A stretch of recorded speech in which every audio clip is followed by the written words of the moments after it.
யாரது? யாரது?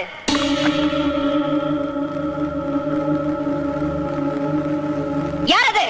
நான் சங்கரன் தம்பி. துரோகி! கதவை தர! தர கதவை! கதவை தர! நீ யாரு? நானா? சண்டாளா! என்னையா யாருன்னு கேக்குற? நான் தாண்டா நாகவல்லி. எதுக்காக வந்தே? உன்னை கொல்றதுக்கு, உன்னை கொன்னு உன் ரத்தத்தை குடிக்கிறதுக்கு. கதவை தர! உன்னால என்ன கொல்ல முடியாது நாகவல்லி? கொல்லுவேன், கண்டிப்பா கொல்லுவேன். வரப்போற துர்காஷ்டமி அன்னைக்கு நான் உன்னை கொல்லுவேன். அப்பத்தான் என் ஆத்திரம் அடங்கும். அப்ப துர்காஷ்டமி அன்னைக்கு வா. இப்ப போ நாகவல்லி, போ. போறேன், இப்ப போறேன். நிச்சயமா திரும்பி வருவேன். உன்னை கொல்வேன், உன் ரத்தத்தை குடிப்பேன்.